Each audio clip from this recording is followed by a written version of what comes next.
Hello student. आज हम discuss करने वाले हैं हमारा क्लास 6 का जो अगला चैप्टर है जिसे कहा जाता है पूर्ण संख्याएं, जिसके बारे में हम पहले डिस्कस करेंगे। उसके बाद हम नेक्स्ट टॉपिक में या नेक्स्ट वीडियो में इसका सॉल्यूशन हल करेंगे। ठीक है। अध्याय 2 जिसका नाम है पूर्ण संख्याएं। हमने पहले पढ़ चुका है कि 1 2 3 4। इसके लिए आपको जानना पड़ेगा कि जो नेचुरल या प्राकृत नंबर होते हैं या प्राकृत संख्याएं होती हैं, प्राकृत संख्याएं हमेशा जो होती हैं वो शून्य से चालू होती हैं। शून्य से चालू होने के बाद अनंत तक जाती हैं, वे कहलाती हैं प्राकृत संख्याएं।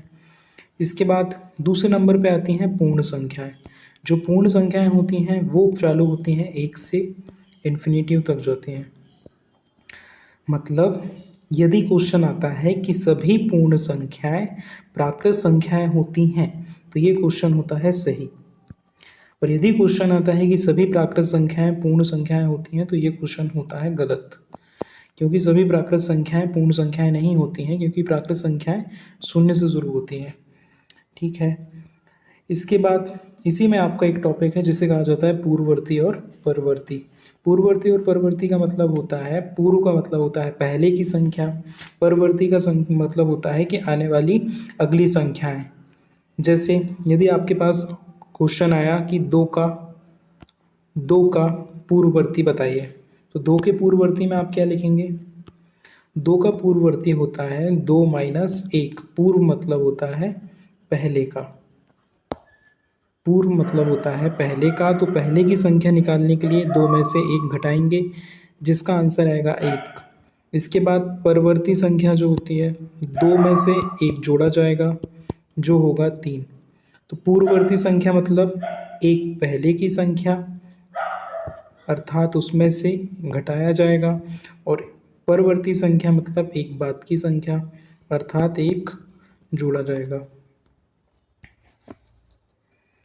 इसके पश्चात यदि आपका ऐसा क्वेश्चन आता है कि पूर्ण संख्याओं में 1 से पूर्ववर्ती संख्या बताइए, तो पूर्ण संख्याओं में 1 से पूर्व की संख्या नहीं बनेगी।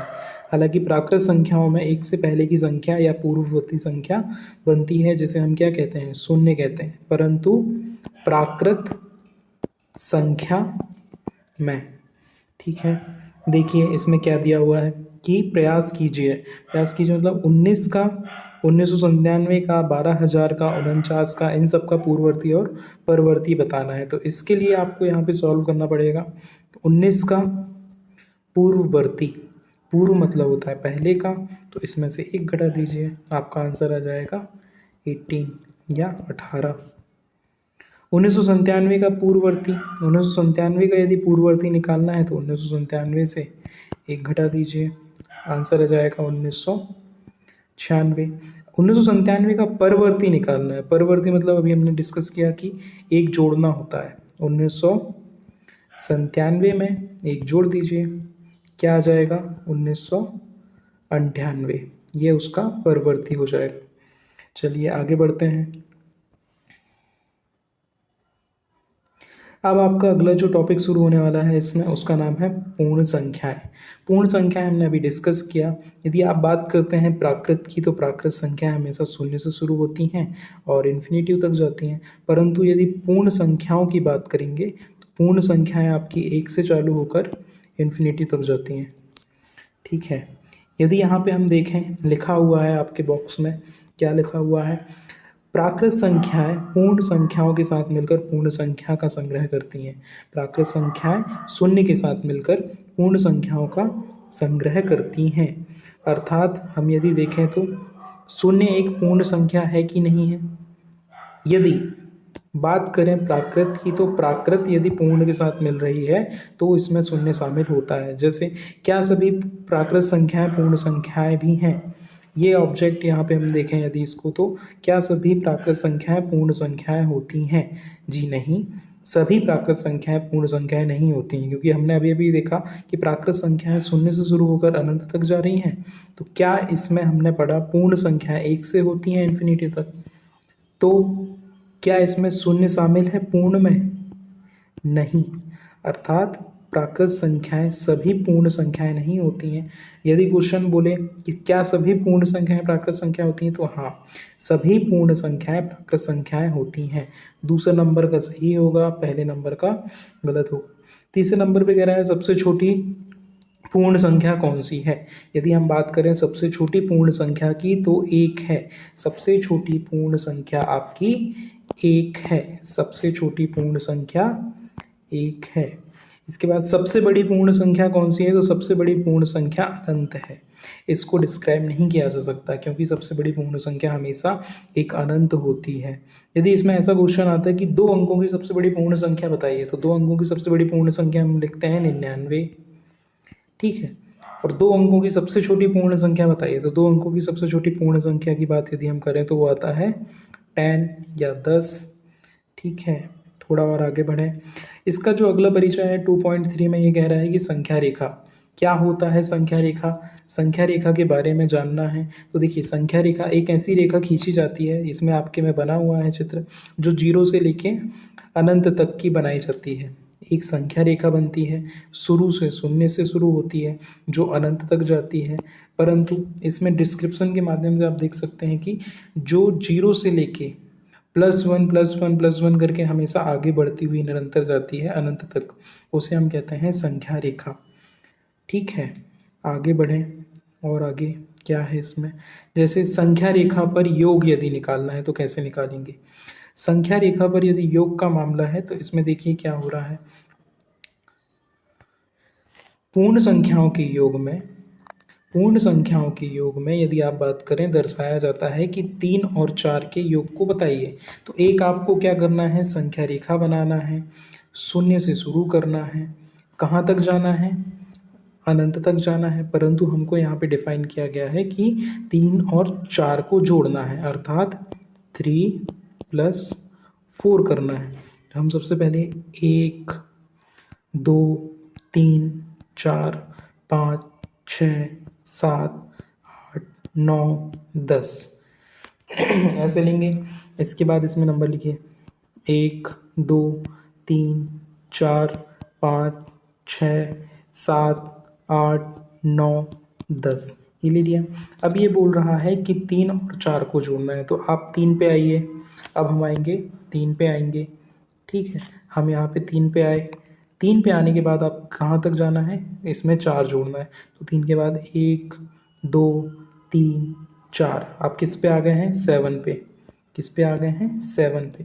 तो 3 + 4 = कितना होगा, 7 होगा। इसी प्रकार से इसमें और भी चीज़ें दी हुई हैं। इसी प्रकार से इसमें देखें हम, यदि तो दिया हुआ है कि प्रयास कीजिए, प्रयास कीजिए के माध्यम से यदि हम इसमें देखें तो 4 धन 5। अब इसमें ये निकालने कह रहा है 4 धन 5 कैसे निकालेंगे। तो 4 धन 5 निकालने के लिए फिर वही ट्रिक अपनाना है, ठीक है। एक संख्या रेखा बनाना है, शून्य से शुरू करना है, 1 2 3 4 5 6 7 8 9 10, ठीक है। 4 धन 5 हम शुरू कहाँ से करेंगे, हम शुरू करेंगे 4 से। हम यहाँ पे 4 पे आए। 4 के बाद हमको कितना जाना है, 5 बार जाना है। 4 के बाद 1 2 3 4 5, हम कहाँ आए, 9 पे आए। तो हमारा आंसर क्या होगा, 9 या 9, ठीक है। इसी प्रकार से इन सभी कुछ चीज़ों को आप सॉल्व कर सकते हैं। थोड़ा और आगे बढ़ें तो अब इसमें बताया गया है कि घटाना। हमने अभी योग पढ़ा, अब इसमें बताया जा रहा है कि घटाएंगे कैसे आप इसको, ठीक है। चलिए शुरू करते हैं। व्यकलन का अर्थ होता है घटाना। घटाने को ऋण से डिनोट किया जाता है, यह है माइनस का चिन्ह, ये घटाना होता है, यही व्यकलन कहलाता है। देखिए 7 - 5 ज्ञात करना है। कितना ज्ञात करना है, 7 - 5। आप सबसे पहले 7 पे गए, 7 के बाद 5 कम करना है, तो आपको वापस शून्य की ओर आना पड़ेगा। शून्य मतलब शून्य की ओर वापस आना है, घटाना है, क्योंकि 7 से 7 में से 1 कम करो 6, फिर 1 कम करो 5, फिर 1 कम करो 4, फिर 1 कम करो 3, फिर 1 कम करो 2, अर्थात 1 2 3 4 5, हम कहाँ आ गए, 2 पे आ गए। 7 में से यदि 5 घटाया जा रहा है तो आंसर आ रहा है 2, ठीक है। इसी प्रकार ये और दिए हुए हैं, जैसे 8 - 3, मान के चलिए यहाँ पे आपके पास में 8 और होता, इसी संख्या रेखा में देखिए इसमें एक संख्या और 8 दी हुई है। आप कहाँ पहुँच गए? सबसे पहले आप 8 में पहुँच गए। अब आपको इसमें से कितना घटाना है? 3। तो इससे 3 कम कर लीजिए, कितना आ जाएगा? 5। कितना आ जाएगा? 5। चलिए ऐसे ही इसको भी सॉल्व कर लेते हैं। ठीक है, चलिए आगे बढ़ते हैं। अब इसके बाद अगला जो टॉपिक इसमें दिया है गुणन। गुणन मतलब होता है गुणा करना। अब गुणा करने के बारे में आपको जानकारी मिलेगी, जैसे कि आपको कोई क्वेश्चन दिया हुआ है जिसको हम कह सकते हैं कि 5 इंटू 3, 5 इंटू 3, 5 इंटू 3 को आप कैसे निकालेंगे? या तो 5 को 3 बार चले जाओ या 3 को 5 बार चले जाओ। तो 5 का 3 बार चले जाएंगे। जैसे ये आपके पास एक संख्या रेखा दी हुई है, इसी में अपन करते हैं 0 से 5 तक एक बार गिनो, फिर दूसरी बार गिनो, फिर यहाँ पे थोड़ा और बढ़ाना पड़ेगा 13, 14, 15, फिर एक और बार गिनो। हम क्या कर रहे हैं? हम 5 के फलन को 3 बार जोड़ रहे हैं। ठीक है, 3 बार जोड़ रहे हैं। 5 धन 5 धन 5 कितना आया? 15। ऐसे ही 5 दिया 15। यही आपको संख्या रेखा में बताना है। चलिए इसके बाद इसकी प्रश्नावली शुरू होने वाली है। इसकी प्रश्नावली करते हैं।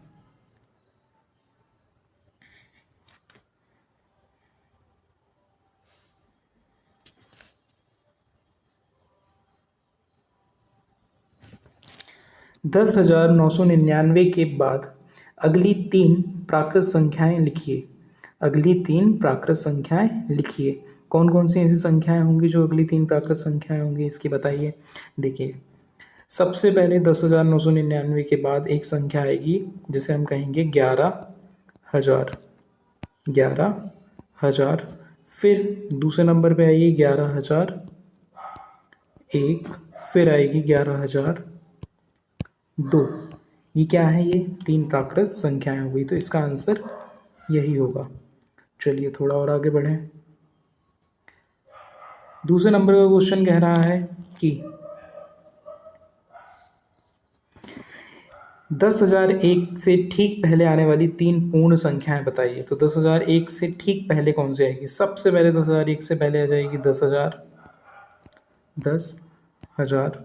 फिर आ जाएगी 9,999। फिर आ जाएगी 9,998। ठीक है, यही इसका करेक्ट आंसर होगा।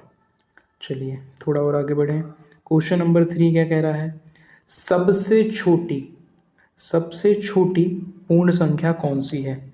बताइए। सबसे छोटी पूर्ण संख्या अभी हमने डिस्कस करके आया है कि सबसे छोटी पूर्ण संख्या हमेशा 1 होती है। यदि क्वेश्चन आता है कि सबसे छोटी प्राकृत संख्या बताइए, तो सबसे छोटी प्राकृत संख्या होती है 0। ठीक है, सबसे छोटी प्राकृत संख्या होती है 0। अभी क्वेश्चन यहाँ पे कह रहा है कि चौथे नंबर पे 32 और 53 के बीच में कितनी पूर्ण संख्याएं हैं? 32 और 53 के बीच में सब कितनी पूर्ण संख्याएं हैं? तो इसको निकालने के लिए सबसे आसान तरीका यही है कि 32 के बाद 53 तक की गिनतियाँ आपको लिख लेना है। 33, 34, 35, 36। सबसे आसान तरीका यही है। 37, 38, 39, 40, 41, 42, 43, 44, 45, 46, 47, 48, 49, 50, 51, 52। 53 नहीं लिखेंगे क्योंकि 53 और 32 के बीच की लेना है। अब इसको हम काउंट कर लेते हैं कितनी हो रही है इनकी संख्या। देखिए 1, 2, 3, 4, 5, 6, 7, 8, 9, 10, 11, 12, 13, 14, 15, 16, 17, 18, 19, 20। टोटल कितनी संख्याएं आ रही हैं इनके बीच में? 20। इसका आंसर भी कितना होगा? 20। कितनी पूर्ण संख्याएं हैं इनके बीच में? 20 पूर्ण संख्याएं हैं। ठीक है, चलिए आगे बढ़ते हैं। इसके बाद 5वें नंबर का क्वेश्चन क्या कह रहा है कि निम्न के परवर्ती लिखिए। निम्न के परवर्ती लिखिए। परवर्ती लिखने का तरीका अभी हमने देख के आया कि आपको सिर्फ क्या करना है, परवर्ती में +1 करना है। परवर्ती में हमेशा +1 करना है। तो इसका क्वेश्चन नंबर ए जो है, इसको आप यदि देखें तो इसमें +1 करें, कितना आएगा 2 0 7 0 4 4 2। इसका +1 करेंगे हम यहाँ पे तो देखेंगे कि 9 और 1 10 की 0 हासिल का 1, 9 और 1 10 की 0 हासिल का 1, 1 और 1 2 0 0 1। ठीक है, इसमें +1 करें तो इसमें +1 करके क्या आएगा, 9 और 1 10 की 0 हासिल का 1, 10 की 0 हासिल का 1, 10 की 0 हासिल का 1, 10 की 0 हासिल का 1, 9 और 1 10 की 0 हासिल का 1, 1 का 1 आ जाएगा और 1 का 1 आ जाएगा। यहाँ पे कितना आया, 11 लाख। चलिए इसके थोड़ा और आगे बढ़े तो इसमें फिर +1 करें तो कितना आ रहा है, 1 7 6 5 4 3 2। ठीक है, इसका आंसर क्या आएगा, 2 3 4 5 6 7 1। ये इसका परवर्ती संख्या है। परवर्ती में सिर्फ +1 करना है। अगला क्वेश्चन 6वें नंबर पे क्या कह रहा है, पूर्ववर्ती लिखिए। निम्न संख्याओं का पूर्ववर्ती। पूर्ववर्ती में हमने पढ़ा कि -1 करना है, -1 करना है। 94 में से यदि हम 1 घटा रहे हैं तो कितना आ रहा है, 93 आ रहा है। 10,000 में से यदि हम 1 घटा रहे हैं तो कितना आ रहा है, 9,999 आ रहा है। यदि हम 2,08,090 में से 1 घटा रहे हैं तो कितना आ रहा है, देखिए यहाँ पे 10 में से 1 गया, 9 बचा, फिर इधर बचा 8, 8 का 8 लिख दो, 0 8 0 2। ये इसका आंसर होगा। इसके बाद इसमें से -1 करें यदि हम पूर्ववर्ती निकालने के लिए, तो पूर्व मतलब होता है पहले की संख्या। 1 में से 1 गया, 0 बनेगा, फिर यहाँ पे 2 लिख दें, 3 लिख दें, 4 लिख दें, 5 लिख दें, 6 लिख दें और 7 लिख दें। ये सभी इसके आंसर हैं। चलिए आगे बढ़ें। इसके बाद ये क्वेश्चन पूछ रहा है कि संख्याओं के निम्नलिखित युग्मों में से प्रत्येक के लिए संख्या रेखा पर जो दर्शाए जाते हैं पूर्ण संख्या में बाईं ओर स्थित हैं। इनके बीच में उपयुक्त चिन्ह बताइए। देखिए ये दो चिन्ह जो है ना, ये चिन्ह होता है इस साइड यदि बड़ी संख्या है और इस साइड छोटी संख्या है, तो ये चिन्ह डिनोट करता है। इसको कहता है, जैसे यहाँ पे a लिखा है तो a बड़ा है b से, a बड़ा है b से, तो ये चिन्ह निकालेंगे। जैसे इसकी जगह पे हम ऑप्शन में रखें, यदि 2 बड़ा है 1 से, 2 बड़ा है 1 से, और ये जो चिन्ह है ये कहता है छोटा है, तो यहाँ पे छोटी संख्या आएगी, यहाँ पे बड़ी संख्या आएगी। जैसे यदि हम कहें b छोटा है a से, b छोटा है a से, फिर यही ऑप्शन को पलट देंगे कि 1 छोटा है 2 से। इसको बोला ऐसे ही जाएगा, 1 छोटा है 2 से, तो यही डिनोट करने की बात ये कर रहा है। चलिए आगे बढ़ते हैं। 8वें नंबर का क्वेश्चन आपका आ रहा है। 8वें नंबर पे क्या कह रहा है, देखिए निम्नलिखित में से कथनों में से कौन से कथन सत्य हैं और कौन से कथन असत्य हैं, ये बताना है। चलिए इसको सॉल्व करते हैं। 0 सबसे छोटी प्राकृत संख्या है, बिल्कुल सही, हमने अभी पढ़ा 0 सबसे छोटी प्राकृत संख्या है। 400 संख्या 399 का पूर्ववर्ती है, जी नहीं, 400 399 का पूर्ववर्ती नहीं है, परवर्ती है, क्योंकि +1 होता है और पूर्ववर्ती होता तो 399 का पूर्ववर्ती कितना होता, 398। 0 सबसे छोटी पूर्ण संख्या है, 0 सबसे छोटी पूर्ण संख्या है क्या, जी नहीं। पूर्ण संख्याएं कहाँ से चालू होती हैं, 1 से चालू होती हैं, जो इन्फिनिटी तक जाती हैं। सबसे छोटी पूर्ण संख्या 1 है, 0 नहीं है, ये गलत हो गया, ये गलत हो गया। चलिए 600 संख्या 599 का परवर्ती है, ये बिल्कुल सही है, क्योंकि 599 में यदि हम 1 जोड़ दें तो कितना आएगा, 600 आएगा। इसके बाद सभी प्राकृत संख्याएं पूर्ण संख्याएं हैं, बिल्कुल गलत है क्या? जी बिल्कुल गलत है, क्योंकि हमने देखा प्राकृत संख्याएं कहाँ से शुरू होती हैं, शून्य से शुरू होकर इन्फिनिटी तक जाती हैं, हमने पहले डिस्कस किया है इसको। और हमारी पूर्ण संख्याएं कहाँ से शुरू होती हैं, एक से शुरू होती हैं। इसलिए प्राकृत संख्याएं पूर्ण संख्याएं नहीं होती हैं। सभी पूर्ण संख्याएं प्राकृत संख्याएं होती हैं क्या?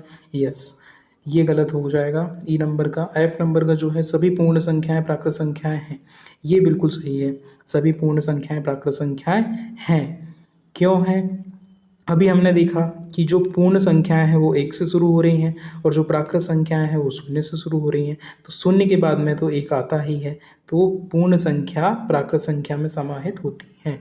2 अंकों की पूर्ण संख्या का पूर्ववर्ती 1 अंक की संख्या कभी नहीं हो सकती। बताइए ये क्वेश्चन क्या कह रहा है? जी नंबर को इसको समझना बड़ा इंपॉर्टेंट है।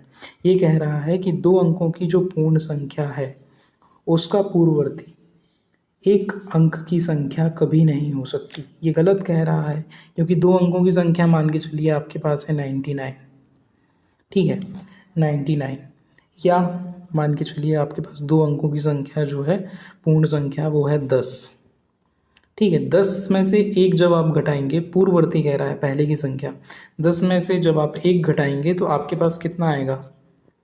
9 आएगा। कितना आएगा? 9 आएगा। 9 एक अंक की संख्या है, 1 अंक की संख्या है। तो ये क्वेश्चन बिल्कुल गलत हो रहा है यहाँ पे कि 2 अंकों की जो पूर्ण संख्या है उनका पूर्ववर्ती 1 अंक की संख्या कभी नहीं हो सकती। जी नहीं होती है, 9 है। ऐसे ही अगला जो एच नंबर का क्वेश्चन कह रहा है एक सबसे छोटी पूर्ण संख्या है, बिल्कुल सही, एक सबसे छोटी पूर्ण संख्या है। प्राकृत संख्या 1 का कोई पूर्ववर्ती नहीं होता है। जी नहीं, प्राकृत संख्या हमने देखा शून्य से शुरू होती हैं, तो प्राकृत संख्या 1 का कोई पूर्ववर्ती नहीं होता है। ये बिल्कुल गलत है, क्योंकि 1 में से यदि हम 1 घटा रहे हैं तो आ रहा है 0, जो कि प्राकृत संख्या है, इसलिए ये सही है। पूर्ण संख्या 1 का कोई पूर्ववर्ती नहीं होता, ये बिल्कुल गलत है या ये बिल्कुल सही है, क्योंकि पूर्ण संख्या 1 का कोई पूर्ववर्ती संख्या नहीं होता है, नहीं होता है, क्योंकि 1 है, 1 में से जब आप 1 घटाते हैं तो आता है 0, परंतु हमारी जो पूर्ण संख्याएं हैं वो शुरू होती है आपकी 1 से, तो पूर्ण संख्या का कभी भी पूर्ववर्ती नहीं होगा। पूर्ण संख्या 13 संख्या 11 और 12 के बीच में स्थित है। जी नहीं, पूर्ण संख्या 13 जो है 11 और 12 के बीच में नहीं है, 11 और 12 के बाद में आती है, जैसे 11, 12, 13, ठीक है। इसके बाद पूर्ण संख्या 0 का कोई पूर्ववर्ती नहीं होता है। जैसे क्वेश्चन आ रहा है कि पूर्ण संख्या 0 का कोई पूर्ववर्ती नहीं होता है, क्या ऐसा है? जी बिल्कुल सही है, क्योंकि 0 में से जब हम 1 घटाते हैं तो हमारे पास कुछ भी नहीं बचता है, -1 आता है, ठीक है। तो पूर्ण संख्या में कभी भी -1 नहीं आता है, तो 0 का कोई पूर्ववर्ती नहीं होता है, ये बिल्कुल सही है। 2 अंकों की संख्या का परवर्ती सदैव 2 अंकों की एक संख्या होती है। देखिए ये कहना गलत है कि 2 अंकों की एक संख्या का परवर्ती सदैव 2 अंकों की ही संख्या होती है। जी नहीं, जैसे 2 अंकों की संख्या है 99, ठीक है, 2 अंकों की संख्या है आपके पास 99, जब आप इसमें +1 करते हैं तो आपको मिलता है 100, जो एक 3 अंकों की संख्या है। तो ये बिल्कुल गलत है कि 2 अंकों की सदैव ही 2 अंक ही होंगे परवर्ती, तो ये गलत है, 3 अंक ही हो सकते हैं। चलिए, आई होप आप सभी को ये अच्छा लगा होगा, ये चैप्टर डिस्कशन या ये सॉल्यूशन। यदि आपको पसंद आया हो तो आप इसे लाइक, शेयर, सब्सक्राइब जरूर कर सकते हैं अपने फ्रेंड के साथ। Thank you for watching.